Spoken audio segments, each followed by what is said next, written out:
That's all been given to you. They're given to our veterans. They're given to your children by legal drug dealers that they call doctors. So that's my big now. Go right ahead here. All right. Well, as I said, I don't smoke marijuana. It's been quite some time, and I will admit that unlike Bill Clinton, for many years I rarely exhaled. But when it comes to drugs, human beings take drugs, and what I told my daughter when she was really little was that drugs are good because they do stuff that you need it done. And if you have a problem and you take a drug and it solves your problem, then that's a good thing. A headache, you take an aspirin, the headache goes away. On the other hand, all drugs can be abused, and all drugs can be a problem for certain people. There are some people, little kids can't take aspirin. They can end up with really bad problems. 50 people a year die of aspirin. Yeah, and some people who, if you have a stomach ulcer, you don't take aspirin. Okay, I take aspirin.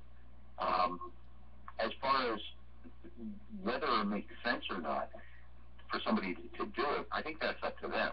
For me, it makes me fat, lazy, and stupid. I don't need it.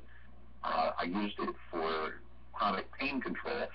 Now I just have to deal with the pain because I can't afford to have my head be hazy in any way, so I just don't do it. But if somebody else wants to do it, my question is not whether they're doing marijuana. My question is, are they committing any crimes that harm any other people? If they're operating tractor-trailer or a freight train and they're stoned out of their brain on any drug, including these terrible psychoactive drugs, these potent drugs that are prescribed, like Ambien and Lunesta, these things are whack. You look at the commercials and the side effects, they're just scary as hell. They can kill you and make you a zombie. And I'm not making that up. Me, Dan, they tried to do that to me. My phone was tapped. I had an accident arranged. I was hit hard enough to roll the road king over me 3 times. They rushed me to the hospital. So, man, this guy fought us all the way. He didn't want to get on the stretcher, didn't want to get in the ambulance.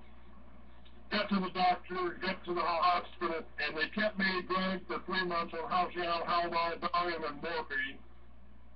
And for 3 broken ribs.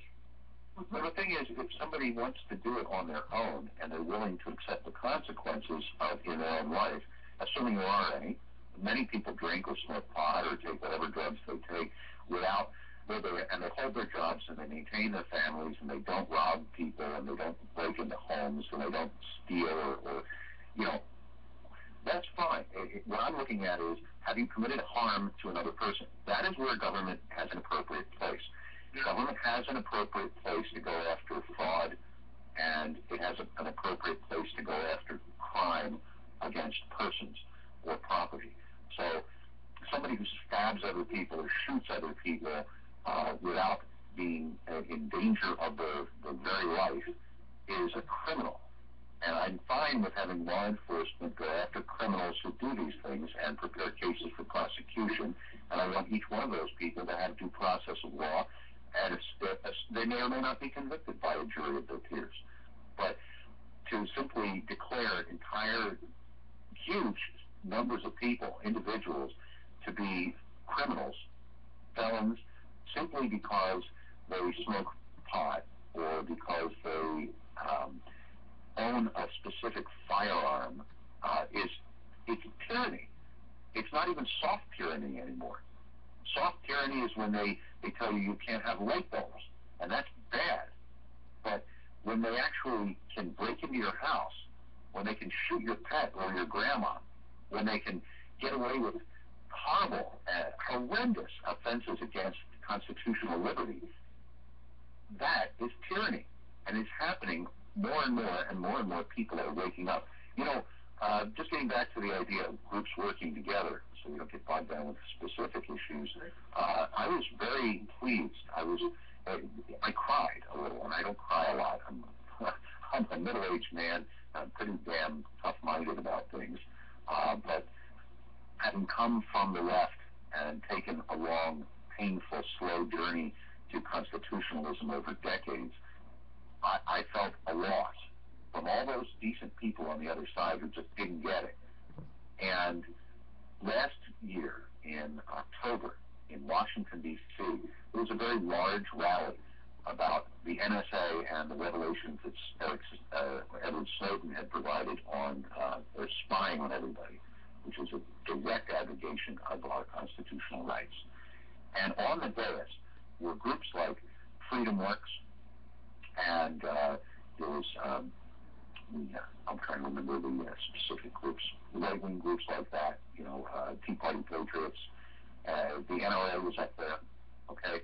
On the same dais, saying the same exact message was demand progress, fight for the future, the ACLU, and then groups in the middle which have absolutely no political agenda whatsoever, like Electronic Freedom Foundation, which simply says that the internet should be a free exchange of ideas without corporate or government control of it, because the people have a right to speak with each other.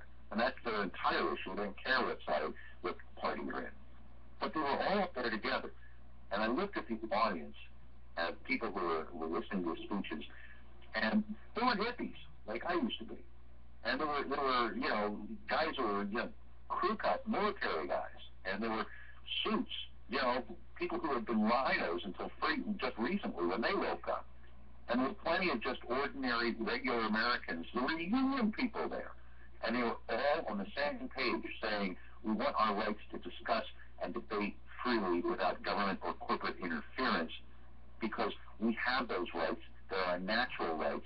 Personally, I believe they are. I agree with our founders. They are God-given rights.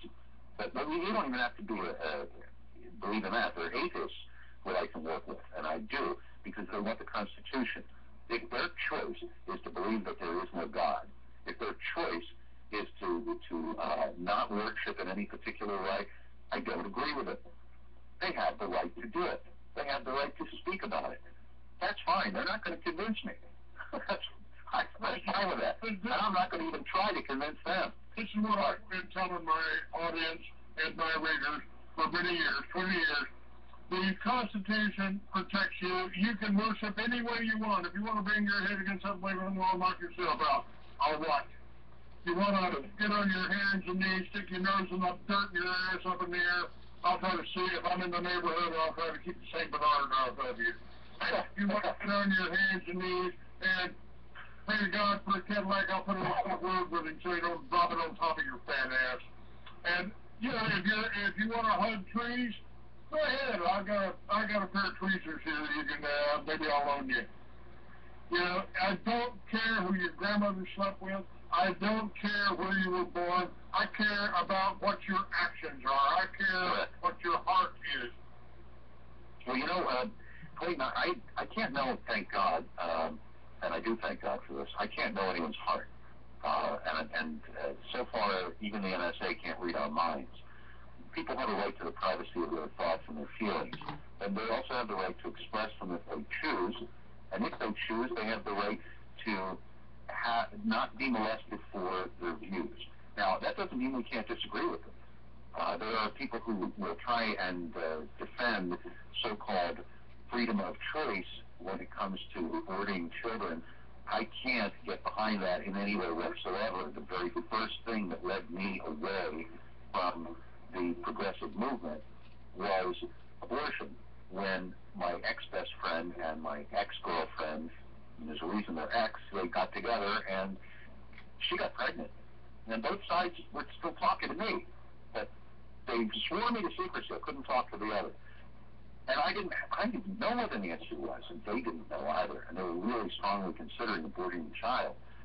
What we came to after a long, painful series of discussions, a lot of crying, a lot of laughing, a lot of wondering what the future would bring, was that this was a child who was unique, that this person had their own DNA, their own identity, and they had their own right to a life. And they got married, and they had a kid. The kid is in his mid-30s now, has kids of his own. He's a very decent man, and that wouldn't have happened if they had aborted this person. They had murdered this person. I'm sorry that that's what it is. I do have some suggestions for the whole abortion issue. Just make it retroactive. Well, you know what? Don't laugh. That's not a laughing matter. In Pennsylvania, at the University of Pennsylvania, one of the major medical ethicists, as they call themselves, although I see no ethics involved, is his name is Singer, and he is in favor of infanticide. He says that if you're going to accept abortion, there is really no difference because the child is still completely dependent and has made no positive impact on society. If you want to kill them after they're born, nobody would disagree with the fact that that's murder. And they go further. There's a fellow in England who says, look, up to the point where the child is an actual functioning member of society, which means your teenage years or beyond, you can end their life if, for any reason, because it's inconvenient. I'm sorry. No, I'm not sorry. I keep saying I'm sorry. The thing is, Hitler did not come for Jews first, and he didn't just come for Jews. He started with the weakest members of society.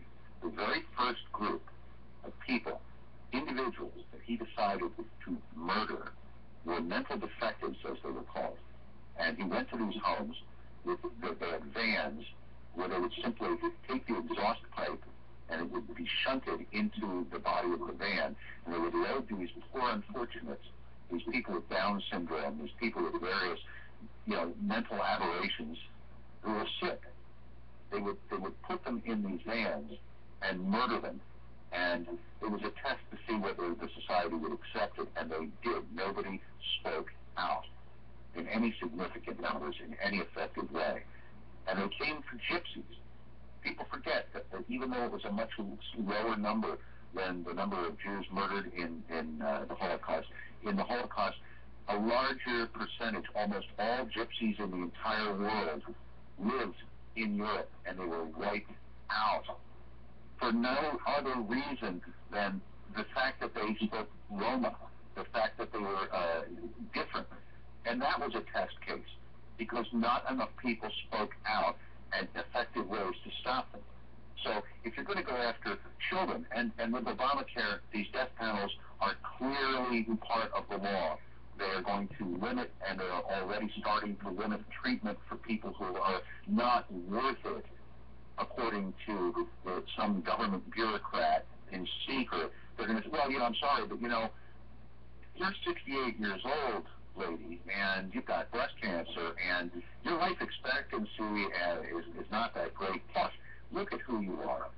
You're a retired lady who, you worked in a sales job your whole life or in a factory.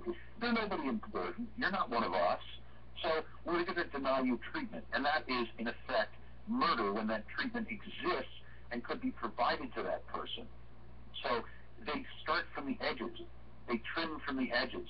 And then they work on the rest of us. And I'll tell you what, whoever you are, you may think you're safe. You may have money. You may have connections. Look at North Korea. Kim's own uncle was set upon by dogs and murdered by starving beasts, eaten, devoured to death. If you speak up, if you piss them off, there's somebody they don't like for whatever reason in North Korea today, they murder you, and they make your family watch that. Then they kill your family if they don't kill them first. They make you watch that. They have power, and power is so corrupting. So whatever group you think you're in, you're not a group, you're an individual. You have no power at all by yourself when the elitists run everything. And whoever they do come for first, you're next. So we have to stop this. I will say this, and this is not conspiracy talk. This is not crazy talk. 20 years ago when I said these things, people would hand me a square of tinfoil and say, here, make yourself a hat, buddy. But 10 years ago, people would say, that might be true. And 5 years ago, we're talking average people who really don't pay attention much because they're so busy with their own lives. They would say, that's probably true. And now this year they're saying it's definitely true, and I need to do something about it. Every single country that has gone down this path, every single country, there are no exceptions, has ended up with millions dead. Now, I can personally attest to this. My grandmother, one of my grandmothers, came from Poland, all right? So she was an immigrant, legal, and her family didn't come with her. She was a pioneer. She wanted to be an American. She believed in American freedom. She was worried about what was going on over there. 300 plus extended relatives, her parents, her sisters and brothers, all the cousins, they're all dead except for two. All dead at the hands of the Nazis. Might as well have been the Soviets. Might as well have been the Chinese communists. Doesn't matter. It doesn't matter that it was because they were Jewish. They killed plenty of people. They killed plenty of people for no other reason than they opposed the state or had something the state wanted, or they just felt like it. But when I was a little boy, my cousin, Genya, who was a 5-year-old, strawberry blonde, beautiful little girl in the death camp, that the Nazis, in their efficiency, they couldn't get to everybody. They couldn't finish the job. The Soviets were closing in from the east. Patton's army was closing in from the west, and there had already been some death camps discovered. The word was getting out, and they realized they were in deep doo-doo to what they had done to people. So they threw off their uniforms and tried to disappear into the surrounding countryside, and they left a few victims unmurdered. And this little girl grew up, and after her time in the displacement camps, she ended up in Israel, where she served in the military and had a family and raised children, one who became a doctor, etc. But she came to visit. And here I am, a little boy, and she's visiting my grandmother, and they're talking in hushed tones, and a lot of weeping for people who are gone, that they knew. I never met. I never had the chance to meet because they were killed. And so I'm sitting, my grandmother leaves the room to go get some food or something like that, and I'm sitting with my cousin, who is my mom's age. And, they both passed away since by now, but it's a sad thing. But I saw these numbers tattooed on her arm. Now, I was a bright boy. I watched the Vietnam War at the dinner table. I read the encyclopedias. I read the news. I was really, really bright little kid. And I touched her arm and I said, I know what those are. And she looked at me kind of sharply, and I said, you don't have to worry. You're safe now. You're in America. It can't happen here. And the strangest thing happened. I never experienced it before. It was as if she wasn't there. All of a sudden, here's this face, and there's nobody there, just absent, blank, and she didn't move. And I didn't know what to make of this. I thought, what's wrong with her? But I didn't realize it was me. What was wrong with me? I didn't understand. And after a minute or so, she just fled the room. And I guess she didn't know what to say. It was too raw. It hurt too much. She'd seen it with her own eyes. They almost killed her. A little girl, old enough to remember. And my grandmother came into the room. And I have to tell you, my grandmother was probably like your grandmother, like most people's grandmothers. There was no smarter, better, and more handsome, wonderful boy in the entire universe, in the history of all time, than her grandchild. Boy, I couldn't do anything wrong in her eyes. She's spoiled and rotten. She's just wonderful grandma, like your grandma. And I was totally unprepared. She walked into the room, and I'd never seen that look on her face. She looked like a avenging eagle or something, just sharp. And she raised her hand up, and she brought it down, and she struck me on the face so hard she knocked me to the floor. And she picked me up by the shoulders and grabbed me, and our faces were noses inches apart. And we're both crying. And she said, do you think, in her heavy, thick Polish accent, because she learned English, but not all that well in some regards. And she said, do you think we're savages? Do you think we were animals, that we were uncultured? We had universities and theaters. We had books. We had parks and picnics and factories, and we had homes and families. And we were the same as you in America today. And we never thought it could happen there. She says, it can happen anywhere. And she made me promise. She made me give her a promise. And I don't take any promise lightly, and this one is in my heart. She made me promise never to let it happen here. Well, we're not that close to that right now, but we are heading down that road, and we are just about at a tipping point where if we lose our power with today's technology, the elites who are in charge will have the ability to do what the Nazis, what the communists, what the whatever you want to call them. Idi Amin had no political ideology at all. He was a madman, but he did the same thing because he had the power to do it. We cannot allow anyone to have power over us in that regard. No one can be trusted in that sort of power, and we're heading down that road. So that's not my motivator, and I know it's real because I see sporadic examples happening all the time. Like if you look at the Drudge Report, forget the nightly news, forget that mainstream stuff. There's not a day goes by when you don't see the IRS targeting somebody, when you don't see, here, I'm looking at the Drudge right now, questions of them confiscating most of our money in taxes and fees, taking our freedom, that's to do without looking at specific issues here, just basically giving themselves a pass for illegal and immoral and corrupt activities, and then going after groups that are doing nothing wrong except disagreeing with them. It's happening every single day, and it's happening more and more.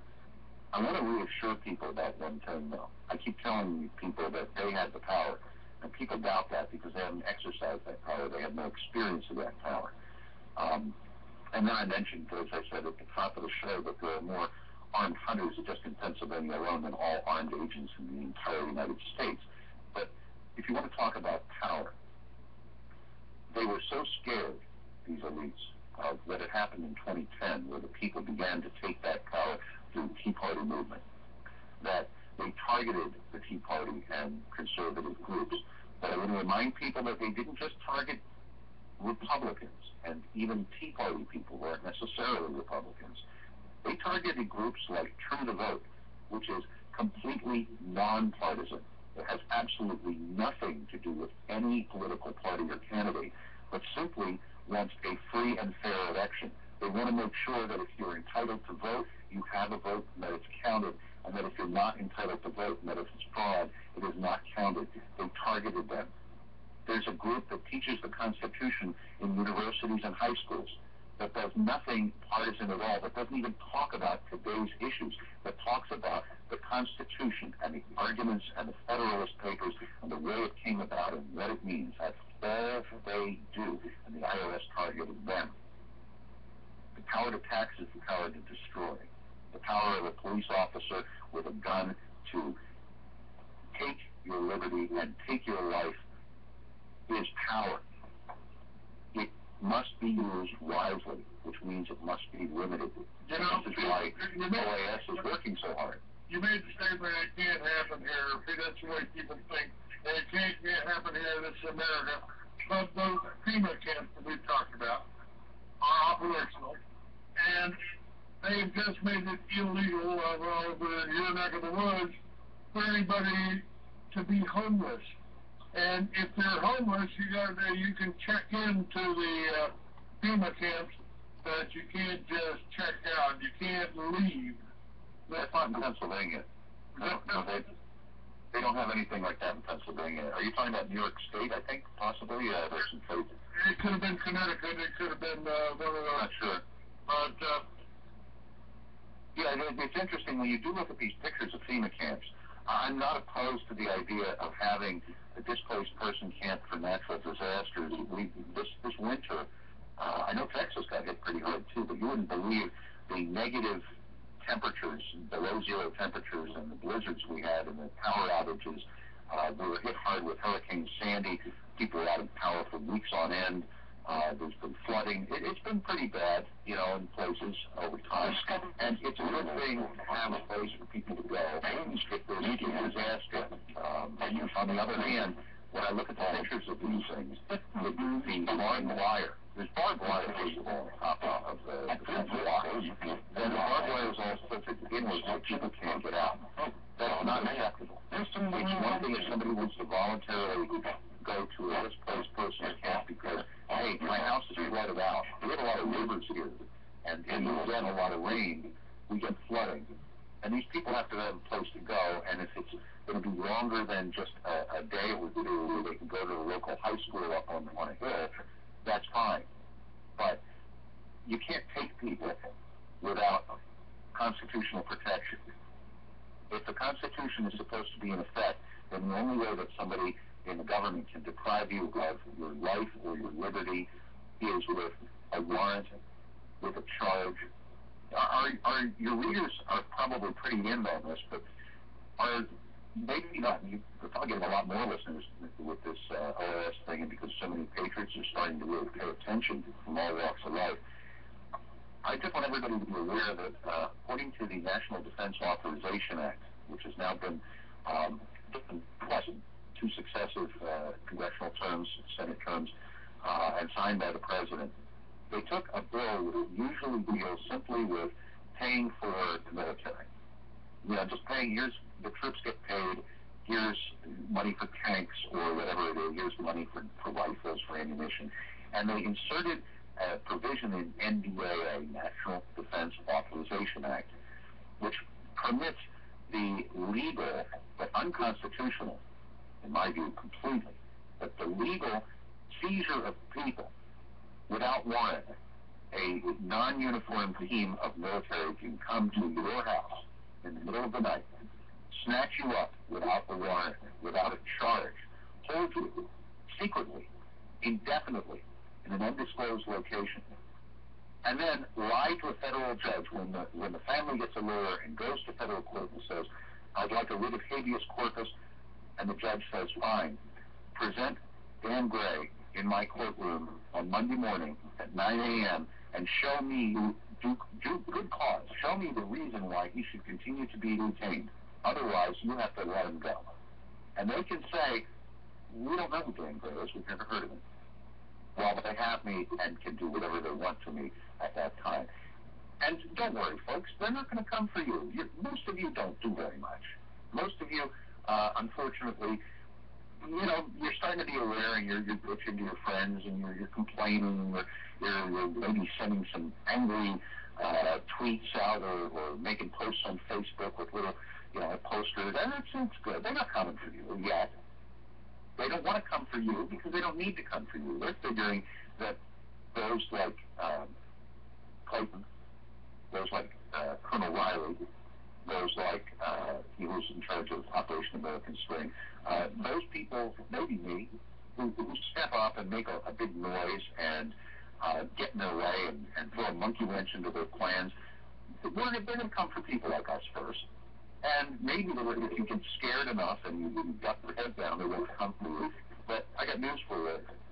They're not going to want any trouble at all. So if you let them come for anyone, it's only a matter of time before they come to you. I want you all to remember that the NSA has complete records of every single electronic communication. This is true, factual, vetted information, even reported in the mainstream media.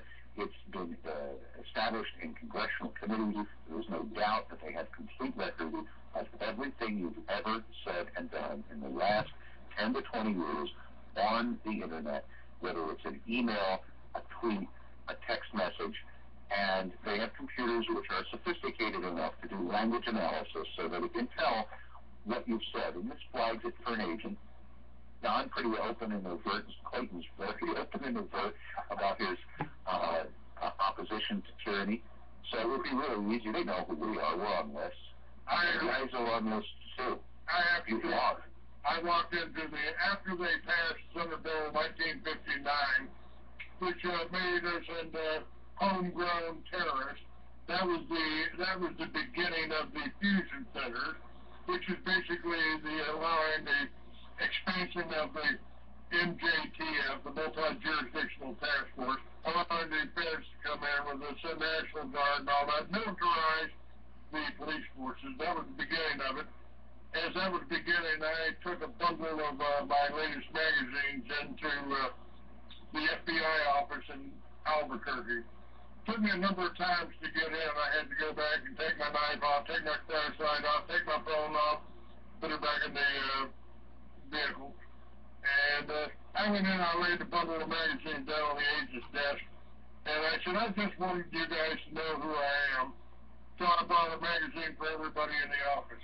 Everybody. That was nice of you. That was really nice of you. I mean, they might have had to pay for that. You did them a real big favor, and I'll bet you that there's some people in that office, while they may not be very overt about it because they do have jobs, that are oath keepers who are actually learning something. I told them to do it. You know, guys, there should be no problem between us. We both took the same oath. That's right. I have too. There are a lot of folks out there, by the way. I want you to realize, guys, that the government elites are our enemy. Government workers are not, and corporate workers are not necessarily our enemies. Many of them are on our side. Look at Snowden. He blew the whistle. And you see whistleblowers all the time. The only reason why we know about Senator Reid's son's Chinese land grab is because someone blew the whistle. And someone used Freedom of Information Act requests. And there's a lot of really decent cops and government officials who are trapped the same way you are. They've got a job. They can't afford to lose their job. The question is whether or not they'll obey illegal orders. Now, I met with Alan West, Colonel Alan West. I'm sure all your viewers and listeners know who that is. Last September, there was a meeting not far from here, and I was lucky enough to ask him a question, which ended up being an article that I published in the Washington Times. I asked him, given the legal orders that are coming down from the administration, given the purging of generals and colonels and even majors that got down to that level of really good patriotic officers on trumped-up charges, do you believe that sworn military personnel would follow illegal orders? And he said no, he does not believe that because he has a lot of faith in, and this guy, he led from the front, and his men love him. You know, they know him, and they all testify on what a good, decent leader he was in the military.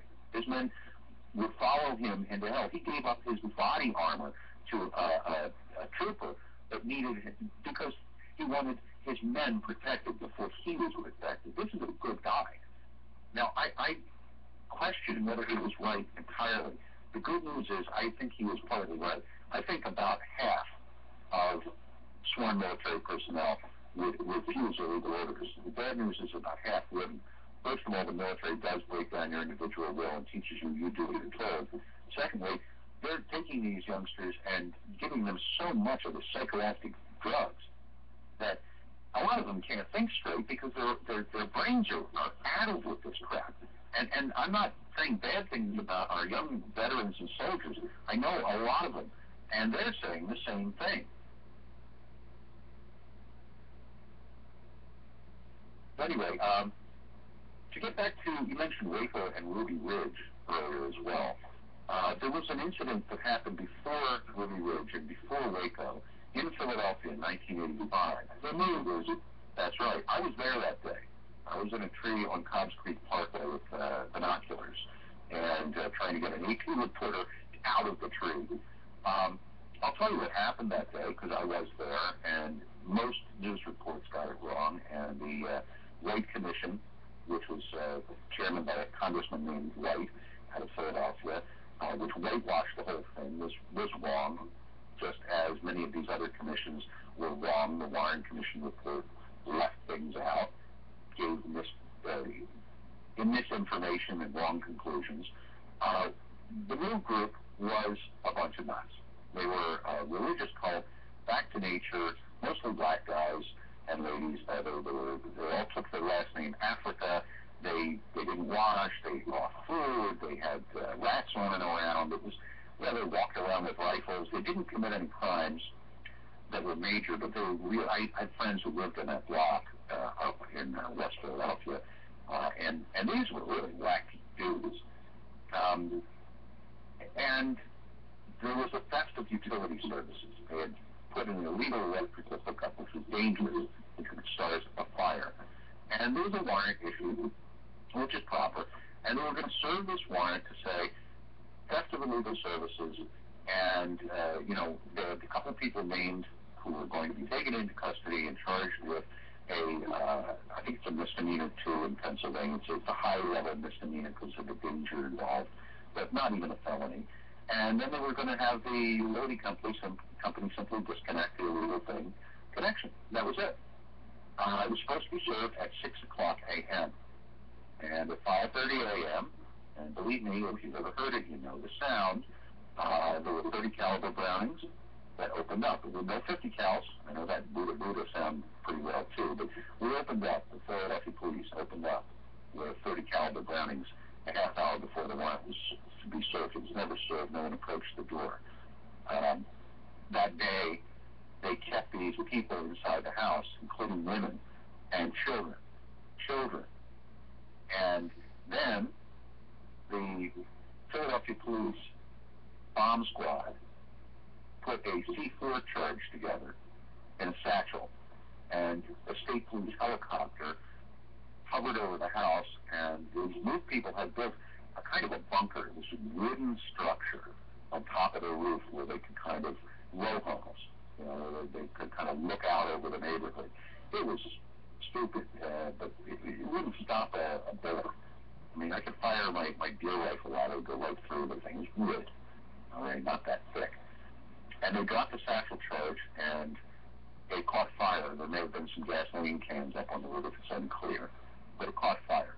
And then no one was permitted to go in, so there were no firefighters who kept at bay, and no one was permitted to come out.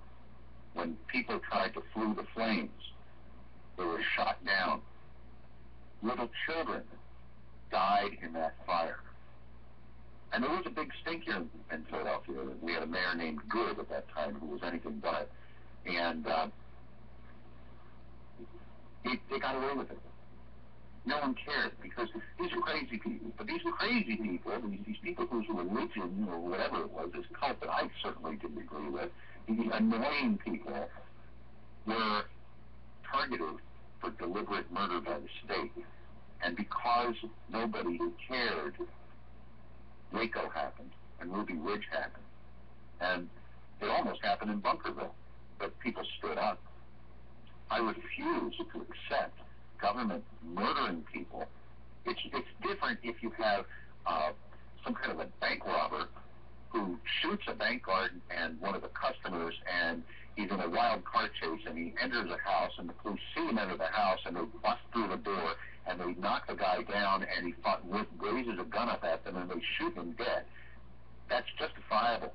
It deserves a full investigation, but that's exactly what we would expect of government to do, to protect us. But you don't say, you know, that guy, he's dangerous. He might commit a bank robbery. Let's shoot him in the back of the head. And that's what they're starting to do. Well, what happened at Waco? Same thing. Why do they just get off on murdering children? I mean, they killed over 20 children exactly 1 year after that, and I believe it was the same government agency, the BATF, that just happened not one of them was in their office in the Murrah building at that date. That's a good question, and I don't know the answer. A lot of people will say, this is where the disbelief comes in. This is where the it can't happen here comes in. A lot of people cannot imagine why non-psychopathic people, non-Ted Bundy, Wayne Gacy type of crazy murdering people, are very rare, thank God. Why would the government, who does, why would an ordinary police officer or a federal agent ever do any of these things? Why would they murder children? Why would they get off of murdering children? The answer is they don't. It has nothing to do with that. They are not killing people, or any of these governments. Our government is not doing it en masse. They have not rounded anyone up. But governments that do these things don't do it because, hey, we get to murder people. I mean, in North Korea, they don't just take an entire farm village or an entire apartment block and just round them all up and kill them, even there. No, what they want is control. Control requires fear. It requires getting rid of the troublemakers and keeping everybody else in line. Hitler did kill millions and millions of people. Stalin killed millions of people. Mao killed millions of people. But there were many, many millions, many more, who were not murdered. And the reason is because they were so damn scared that they kept their head down, did exactly what they were told, and allowed the elites to have power, because by the time it got to that point, there was no way for them to effectively fight it. In North Korea today, there is no way for the average person to fight in any way against this. Not only don't they have any weapons of any kind, not only are they under the complete surveillance and control in a total spy state where everybody is reporting on everybody because of fear, but they're starved. The average North Korean who is not a member of the elite, the elites are just about as tall, just about as strong, they weigh just about as much, their IQs are just about as much as a South Korean, and which means they've improved since the Korean War because of good nutrition and good hygiene and good medical care. The average person in North Korea is smaller, weighs less, and has less IQ. They're actually stupider, through no fault of their own, than the average person in either Korea before the Korean War. Because one thing that children need, besides a good loving home and hopefully a mom or a dad or both, one thing they must have is adequate nutrition. And if they don't get that, their bodies don't grow and their muscles don't develop. They don't get tall and strong. And they don't have brain power. One thing that South Koreans have found when they get North Korean defectors who have managed to escape to China and then are repatriated into South Korea, they try and take these people and bring them up to speed. They try to give them at least a high school education. They try to teach them to read, which is not allowed in North Korea. They try to, give them a skill, teach them about how modern life works. And they find that because they were deprived of nutrition, especially protein, when they were developing as children, their brains never developed and can never develop past a certain point. And they're fit for being janitors. There's nothing wrong with being a janitor. And if this is what happens if somebody has Down syndrome or some other, birth situation where they're just not capable of more than that, they're not bad people, and God bless them if they can wipe a table or push a broom or do some small function. That's good, and they're just as worthy in the eyes of God as any genius. But to take people who don't have those problems and turn them into people who cannot possibly stand up for themselves, who can't understand what's going on, who can't effectively coordinate or communicate a way to fight that. That's what North Korea has done. During the Cultural Revolution in China, that's what was done. During the starvation of the Ukraine by Stalin, that's what was done. During the Irish potato famine, when the English had plenty of food coming in from all their colonies of all kinds, when they could have fed the Irish who were starving because of a potato blight, and they didn't, that's what happened. The ones who didn't escape from Ireland. It's not a question of ideology, and it's not a question of psychopathic people doing these things. It's a question of power-hungry, possibly psychopathic people in charge if you let them be in charge. Somebody should have shot Idi Amin down. He was a mad dog. Here in America, I don't want anyone to shoot Obama or Reid or Boehner or McConnell or Pelosi. I don't want that. I want them removed from office, and I want us to finally start voting in decent local politicians and keeping our eyes closely on them to keep them honest at the local level, at the state level, and at the national level so we can restore this country. Well, I agree with that. I don't think they should be hung until they have a fair trial. Well, actually, my take on this, and this, I haven't heard this in any of the discussions. I'm not a lawyer, but I thought about treason, which everyone accuses, not everyone, a lot of people are accusing our top leaders of being treasonous. Treason is a very difficult thing to prove. It is a crime in the Constitution. It does not allow for death. It does say that it's material aid and comfort to the enemy in time of war. That may or may not be the case, but what I do see is a different crime, a crime that's very commonplace. I thought about what criminal fraud is. And again, I'm not a lawyer, but I've got friends and a few relations who are lawyers, and I thought about it. And I thought, well, fraud is deliberately misrepresenting facts in order to get financial gain. It's a con job. It's me saying, sure, I'll fix your roof if you give me $4,000, and I take the $4,000 and I don't fix your roof. That's fraud, especially if I had no intention and never even bought any roofing materials. Okay. Are you aware? Excuse me, Bert. Yeah, go ahead. Are you aware that on March 7th, 1933, Roosevelt pretty much pledged all Americans as collateral to the bank? Well, you know what? I don't really care about any legal agreements that are made that are not proper, and here's why. I do know something about contract law and about constitutional law, and what it is this. If a law is made that says that X is true, but the law does not permit X to be true, then the law is null and void. If I write a law that says you do not have the right to speak freely, that is not a valid law. It is null and void because the Constitution says you do have the right to speak freely. When I work in the unemployment office, it's my day job, and I deal with unemployment law, just a very simple, very, very straightforward, very narrow thing. And some companies will have a worker, as a condition of working there, sign a thing saying that if I lose my job through anything other than lack of work, I'm not eligible for unemployment benefits. And these companies will send this, look, he's out of work. He quit because of health reasons, or he was fired for unsatisfactory work performance, or whatever the reason might be. And they'll send it in to me and like in triumph. See that? He signed a piece of paper saying he's not eligible for benefits. And I remind them that unemployment law in Pennsylvania and other states says a person is eligible or not eligible for a specific benefit based on facts and unemployment law to be decided by an unemployment claims examiner and not by the claimant and not by the employer. And I don't care if he said that because he was under duress. And that's another thing in contract law. If somebody holds a gun to your head and says, sign this paper, it's worthless. It means nothing. You didn't sign it freely.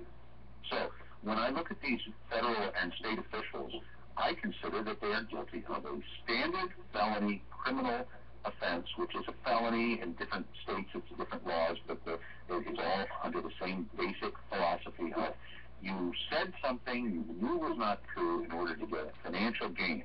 And that's where, even if they don't take a bribe, if you swear an oath to the Constitution to uphold the Pennsylvania, in our case, Pennsylvania Constitution, in your case, the Texas Constitution, and the United States Constitution, and I'm not talking about mistakes here or debatable things, but if you do something that is clearly unconstitutional, and you took that oath, then you lied in order to get your salary and your benefits and your pension, which is a material gain.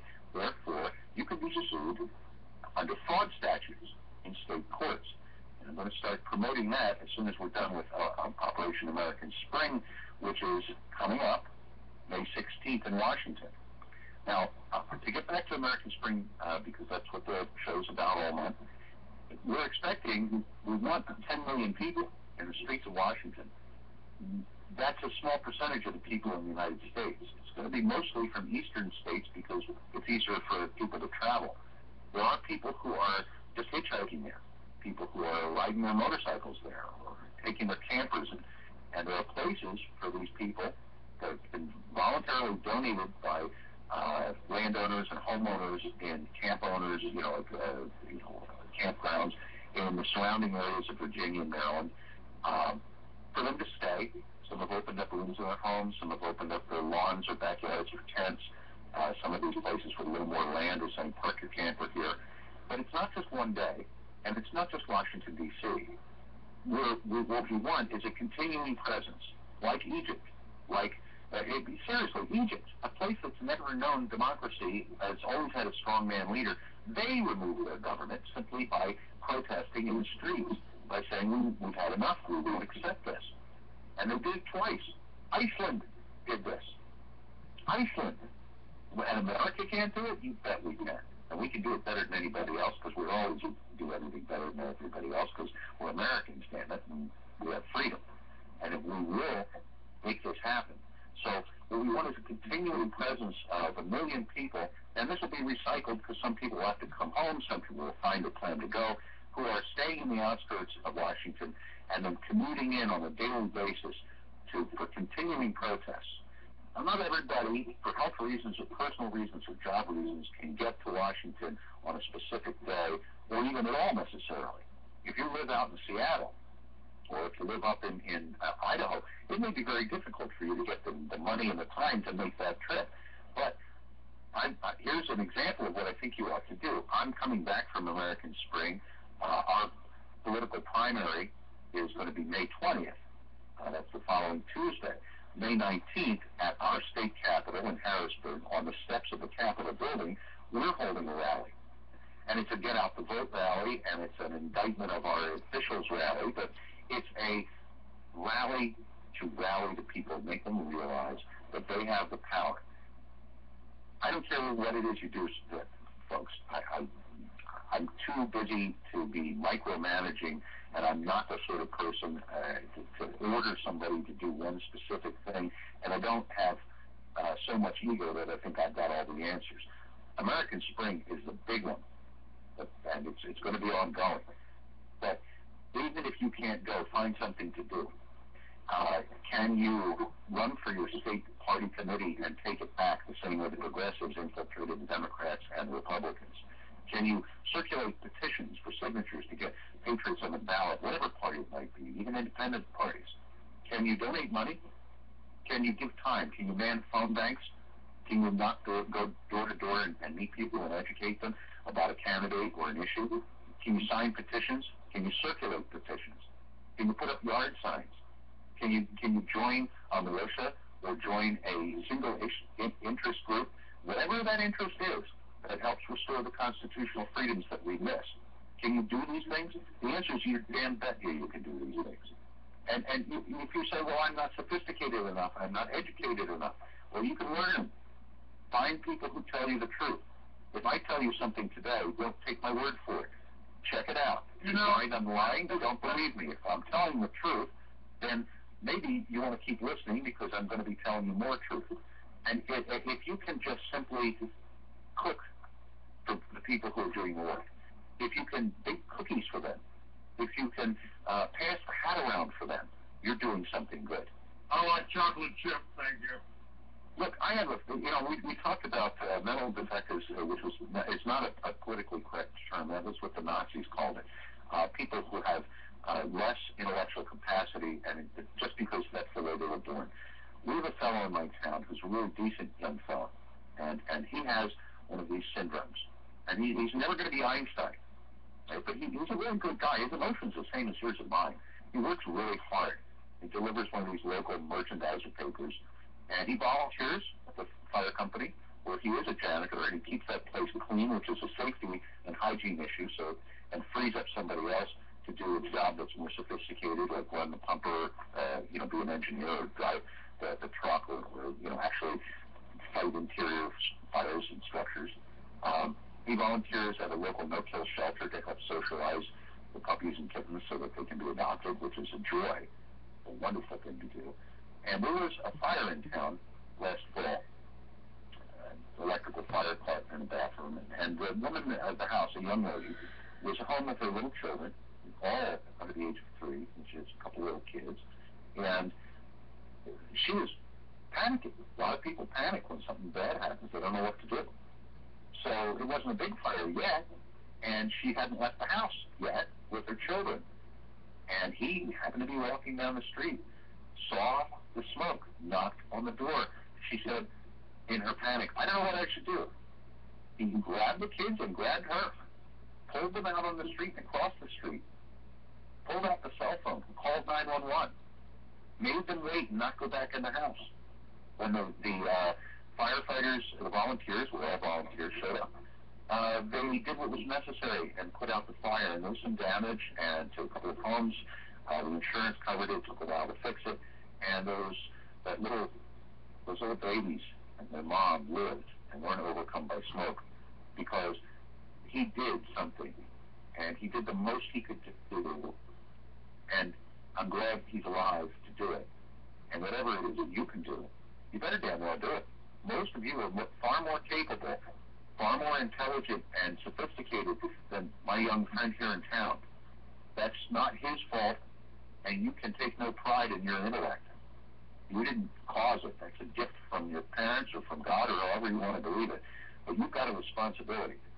And if you won't do it for yourself, or for others, rather, if you won't do it for your children and their children, if you're that selfish, you do it for yourself. Enlightened self-interest tells me that when my neighbor's house catches on fire, I have a duty to save it, because if I don't, my house could catch on fire. So if you're a totally self-centered person who just wants your own life and the way you like it, that's fine with me. I'd rather you did things for other people. I won't criticize you if you decide to do just what you want to do with your life. That's your pursuit of freedom. But if you don't step up and join in this fight right now, you're going to lose that. You'll have nothing. So there are no excuses. I don't care who you are. I don't care what your situation is. I don't care if you're unemployed. I don't care if you're tired. I don't care if you're sick. You will find some way to help to the extent that you're capable of doing it. It doesn't have to be, and I won't judge you. I have a friend who he's probably dying. He's having really, really difficult health issues. Very, very difficult health issues. And what he's doing to help our movement is he's praying for people. Not for himself, he's praying for other people. He's offering some small amounts of material support, what he can afford, to groups that are local. He's offering, and if he does pass, as we all will, it'll be a sad loss, but he is offering, while he's still here, the wisdom of his whole life, the experience of his whole life, when he goes to these meetings and he tells them, when they bring up issues, this is what worked in my life, this is what didn't work, this is what I've seen work, this is what I've seen not work, here's my advice. He's offering what he can offer, and I won't criticize him because he can't make it to Washington, or he doesn't have $1 million to donate, or he can't write for national publications, or go on and have a radio show like Clayton or whatever. But you've got to do what you can do. You must do it now. There are no more chances. There is no more time. Well, you're right. You're right. And, I've always referred to myself as the canary in the coal mine. They will come after me first, and they have. They've tried to kill me. They've tried to silence me. They've interfered with $1 million deals. I don't know who they are. Somebody did. Somebody that had enough money to contact every stockholder in a major corporation. They contacted them and told them they're anti-gun, right-wing, radical, racist, anti-Semite I am, to clear the deal. I mean, and now it's happening to you. I mean, now they're going after people that are following. One of my ways to confront this, I asked myself years ago, how do we find these? How do we find these people? They've been around forever. How did we live 100 years ago? How did we live before the Federal Reserve took over? And I came up with the idea that if we restored the self-sufficient family farm, the self-sufficient family farm is the basis of every civilization. And we could do that. We can do that in our own neighborhoods, because where did your neighborhood come from? It came from somebody's farm somewhere. We built houses on there, surrounded, and the whole Liberty Village concept, that's every small town in America. Every small town in America grew up around farms, were surrounded by farms. They had the saloons, they had the stores. That's where people met. That's where they came to the courthouse. We can do that. We had a good system. We can restore that. There are a lot of good ideas of the past that are worth conserving and bringing back. I wouldn't bring back actual racism I wouldn't bring back a lot of bad things we had. We were never that shining city on the hill, and we never may be, but it's the quest for that that makes us great. Here in Pennsylvania, I'm going to play the little tease Texas game a little bit. People think of Texas as a very rural state, and it's one of the most urbanized. Pennsylvania has more small towns than any other state in the nation, and we have a larger percentage of small farmers than anywhere else. The next valley over, we have a lot of mountains here, is good friends of mine, and they're all small family farms, and they're just awesome people. And yeah, I agree with you on that. But what about people who live in cities? And my take is this: you can have all kinds of different people in America, and they're all just fine, and they can all work in their own ways voluntarily and work together and work for whatever they want to work for. And I'm fine with that. And I don't have to agree with them on every single issue. There are people in the Green Party. That really might take on a lot of things. I'm an environmentalist, but not their way. That I can say, look, I do agree with you on restoring the Constitution so that you could have the right to voluntary associations. And we had a Green Party candidate for governor we interviewed recently on a different radio show. And you know, I can agree with him on some things, disagree with him on others. But if he's willing to work for Constitution and common sense with the money, then I'm willing to work with him, because then we have the ability to debate to our heart's content. If somebody wants to live in Manhattan, where I don't even like to visit, to be honest with you, it's too crowded for me. Good for them. I like living in my very, very small town in the coal regions with farms and trees and coal mines around. It's good for me. Somebody wants to live in the desert. Again, that's not my take. I've been to the desert. It's okay. That doesn't feel like home to me. But if the Bundys want to live in the desert, I've got no objection. I've been to Nebraska, which is full of really, really great people, and it's flat as hell. It's just really flat. I like mountains. I'm not saying that it's a wrong place to live or that these people are wrong. They're living their dream. They're pursuing what they do. Some people, I used to live down in the ocean years ago, and I like that. A lot of people like that. But if you are scared of the water, it doesn't make you a bad person.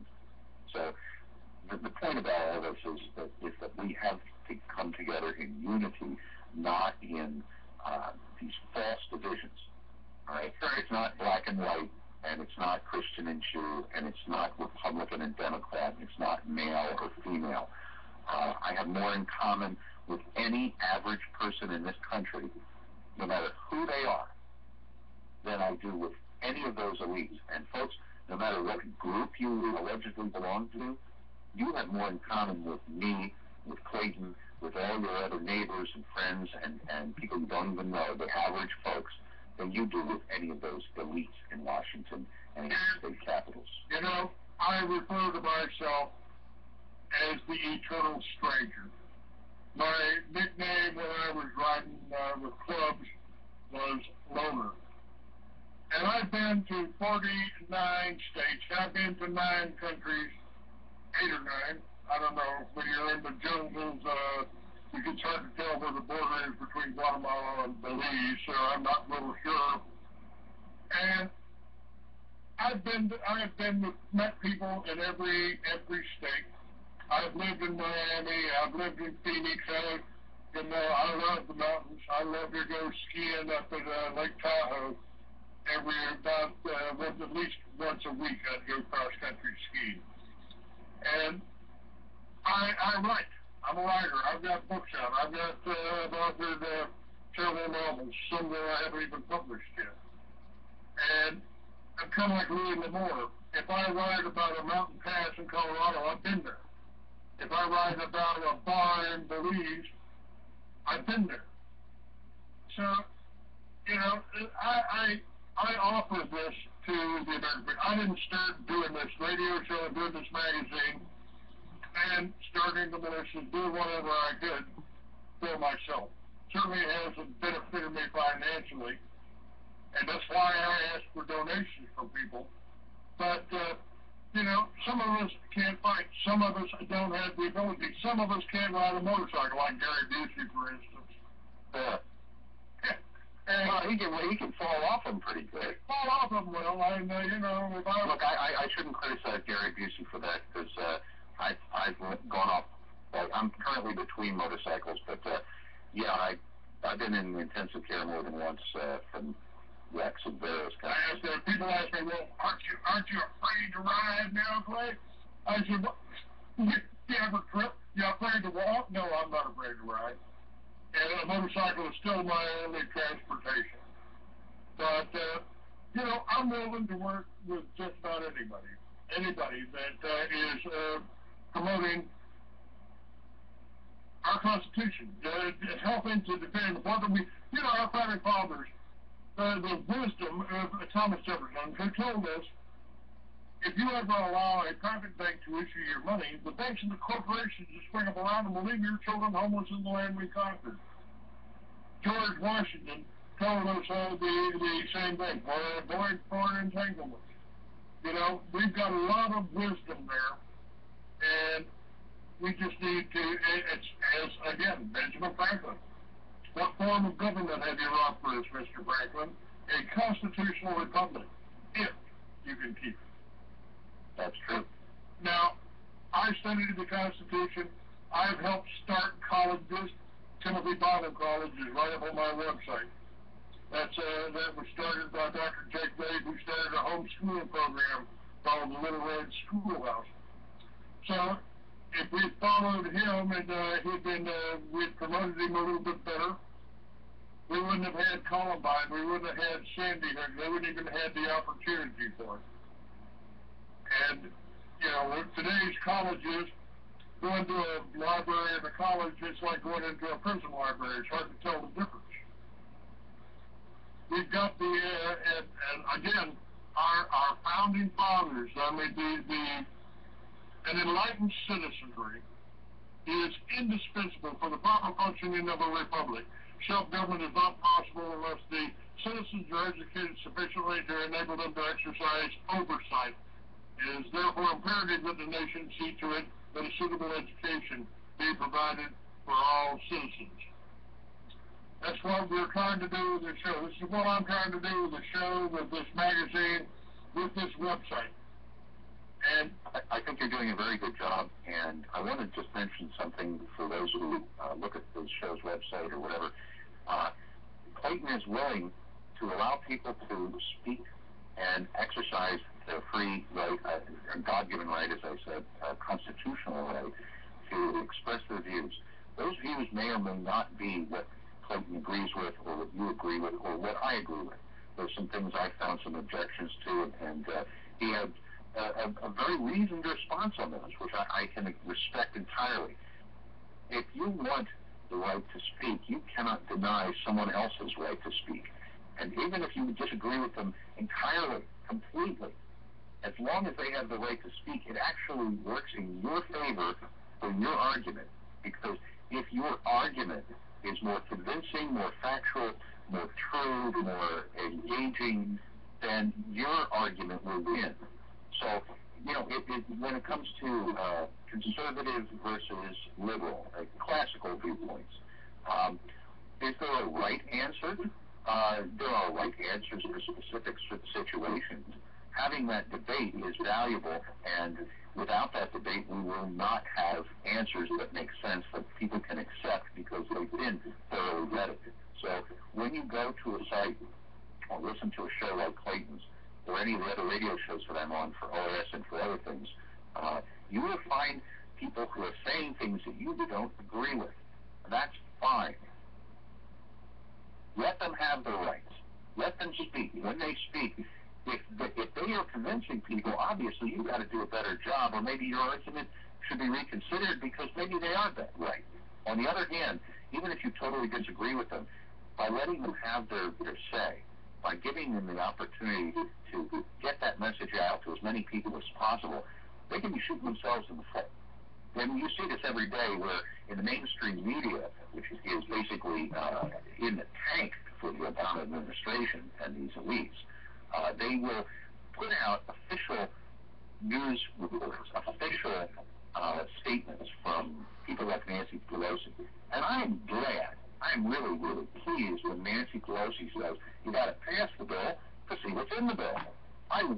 have for freedom of speech.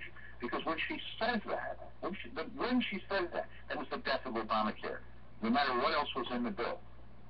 She said that, and every single American in this country, bar none, said, that's wrong, that's arrogant, that's abrogation of our rights, that sounds like a con artist.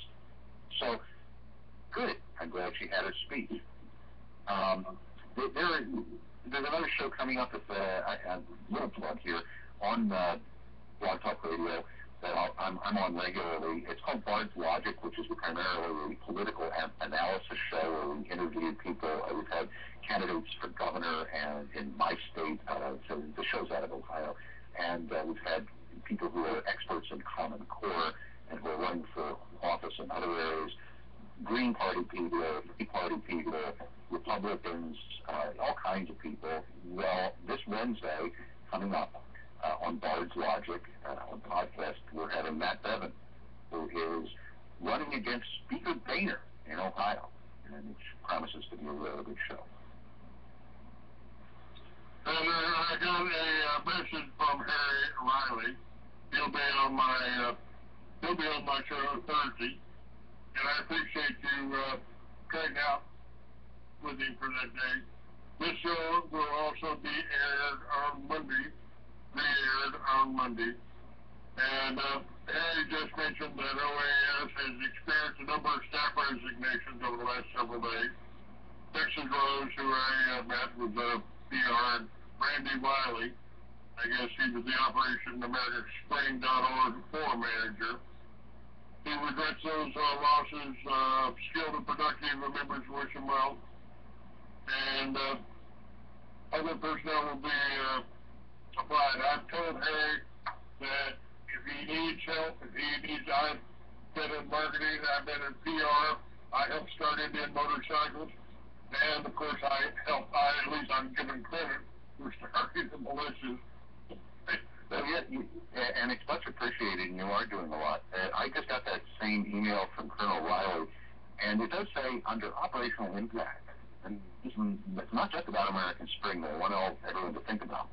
It says, when we lose valued and productive members, it causes a temporary setback, but nothing fatal. We recover and continue our movement to action in D.C. As indicated in his previous letter about the Nevada issue, he's talking about the same thing we were a month ago. We are inspired by American patriots, some of which were OAS personnel, standing up against tyranny in Nevada as OAS is challenging it in D.C. Folks, I told you a few moments ago how I demanded that you step up and do something. Well, there are going to be situations where you can't do what you want to do or what you were doing.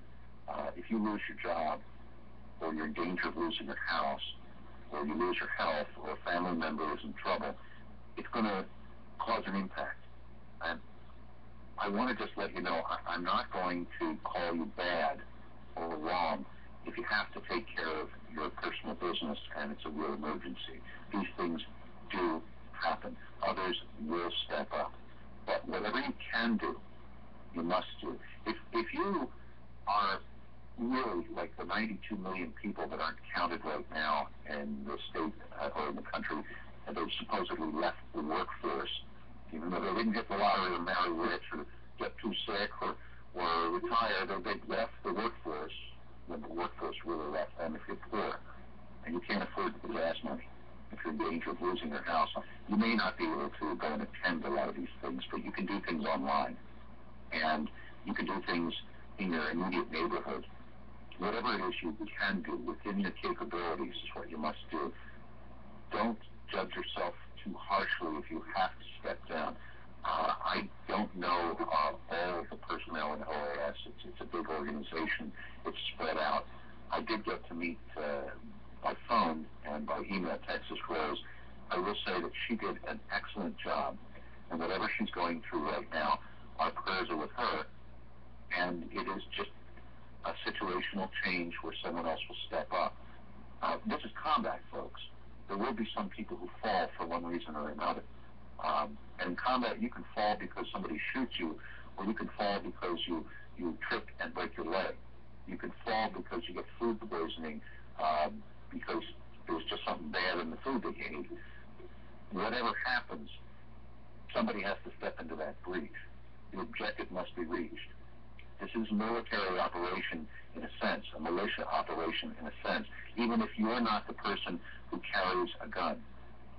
Remember, in the military, for every person who goes into combat, there are well over 100 support personnel who are necessary to make certain that that person can go into combat. There are people who do the payroll, people who provide the uniforms, people who make sure the ammunition is proper, that resupply or do the engineering of their weapons, to fix them. That is exactly what we need here. This is what I need. You complimented me on my website. I do it all myself. I do all the magazines. Every magazine that you read over there, there's 12 issues, 11 issues that are for free that you can read the whole thing on. And I present a lot of different views. It's not just my view. I mean, I don't care whether you're Methodist, I don't care whether you're Baptist, I don't know whether I care whether you're Church of Christ, I don't care whether you go to, what your religion is. I don't care. It's my opinion, personally, that if you're omniscient and omnipotent, well, you're certainly God, but if you can do everything and create anything and you know everything, then you got to be bored to tears. So you created us and gave us free will, so we can make the decision whether we want to be good or evil. That's exactly right. To do. And you know what? To get it away from tomorrow, let me finish. Dan Johnson will be on my show tomorrow, Tuesday, April 15th. He's with pandaunite.org, and I think that's possibly who Colonel Riley is referring to, who's working with OAS. Yeah, Don Johnson State Operations Center. Don or Dan? Don. Yeah. You know, what you're saying just a moment ago, I can even take this out of the realm of religion. Look, I have my belief. I believe in the Lord. I'm a Jew, but I'm not observant. I guess, like Ben Franklin, I'm a deist. Some of our founders were deists. All that means, if you want a title of some kind, is believe in the same God as you do. I read the great religious texts. I believe in the Bible. But that's personal, and other people don't have to even listen to what I have to say in that regard. That's up to them. But the freedom of choice to be good or evil is not a religious or a moral precept. It is a clear, logical. You can be completely divorced from any sort of thoughts of religion. Good is being beneficial to yourself and others. That is what good is. Good is helping yourself be healthy and lead your life. Good is going a step further and trying to do some kind of non-harmful thing, some benign thing that makes the world a little bit better place. And evil is harming yourself and harming others. Now, when you harm yourself, I'll tell you about it. I'll tell you that I don't agree with you, and I'll try and help you if you want the help. But I can't ask the government to step in if you're trying to harm yourself and say, no, because it's them that would define what harm is. They could say I'm harming myself by being a patriot. They could say I'm harming myself by being so open and risking their retaliation. They could say whatever they want. But if you're harming others, that's clear. So we all agree that somebody who goes and hits them on the head to take their wallet, regardless of their motivations, because they want money, because they like to hit people over the head, or because they don't like the skin color or the religion of that person, or whatever, that's evil. Well, when government has power that's unchecked, they're capable of extraordinary evils. Extraordinary evil. And it cannot be permitted. They are heading down that path. And if we step up, I'm convinced we can take this back. We can have, like Czechoslovakia had against the Soviet Union, a velvet revolution. Václav Havel, who was elected to their first actual freely elected president, was a poet. A poet. The guy wrote poetry, okay? And they elected him president because his poetry was against tyranny, and he pissed off the Soviet leaders so bad that they put him in prison. When he got out of prison, he was the best spokesman, I mean, the truest advocate that they could come up with.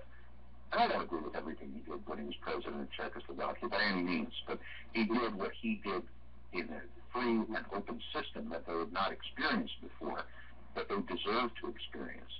I don't know if any of the top political candidates that are currently running on the national scene are worth our time. Some seem to be, some might not be, some might not be what they seem.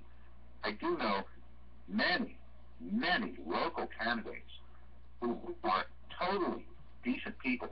And I'm not saying that they won't be corrupted if we can get them elected. We have to watch them like hawks. But I know them personally. I know their families. I know their lives. And so do you, folks. You know people out there. If you're not the one who has what it takes to be in politics, and politician's not a bad word, evil politicians are bad, then you need to urge them to run. You need to support them in their run. In Pennsylvania, just recently, something happened which was unprecedented, set history. We had a Republican who was in office as a state senator, and it looked like he was in trouble because this is in York County, which is just above Maryland and Pennsylvania, central Pennsylvania, south central Pennsylvania, and this guy looked like he was in trouble because he's a really, really corrupt rhino politician. So he resigns, says it's health reasons, and then the next thing you know, he's got an appointment from the governor to a really high-paying position, and they declare a special election, which really wasn't required, and then they support this candidate. The Republican Party puts up somebody who's a shill. The Democrat Party puts up somebody who is a shill, and the people were supposed to just simply accept this choice of the evil of two lessers, and make the choice between the lesser of two evils, and they're both the same. And this fellow named Scott Wagner, who is an independent businessman who was very successful. He's done quite well. He stepped in, and he's well known in his local community. People know him. He's not a stranger. He's not a carpetbagger. He's not some guy who just says stuff. What he says, people agree with, and they know he means it because they've known him a while. And he did a write-in campaign. You know, write-in campaigns. When's the last time you ever heard anybody winning a write-in campaign unless there was nobody else on the ballot? You know? So it was a three-way race for state senator, a special election, and it was between the endorsed Democrat, endorsed by their state committee and the unions, and the endorsed Republican, endorsed by the state committee and the unions, and this guy who really wasn't a politician at all, never held office, and they went after him like crazy when he said he was going to do a write-in. They spent $100,000 in TV ads saying nasty things about this nice fellow. Well, he's a wealthy fellow, and he spent $125,000. They went back and forth. He ended up spending $750,000 of his own money. Now, for local races, as I mentioned, here in my township, we won with a zero budget by one vote because we went door to door and met all our neighbors and told them about the issues and asked them for their support. But this was a state senator race in one of the biggest counties in Pennsylvania. There's a lot of money on the line for contracts and taxes and all those other things. So he spent this money, and the results came out. He got basically half the vote, and the other two got basically a quarter of the vote. In other words, the endorsed Democrat and the endorsed Republican together didn't have as many votes as a write-in candidate had. And he was sworn in last week, and he's in our state capitol, and he's already joining up with all. All right, we're out of time. Thanks for listening. Make a donation to help me get to Washington. Help me get this finished. Go to freeamerican.com, click on the donate button, or give me a call. God bless you. Thanks for listening.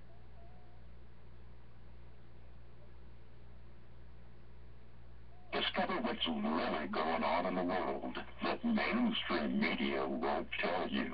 At Truth Radio, you can listen live or listen to a large selection of archived programs. TruthRadio.com. The truth is out there. If you often visit us here at Truth Radio,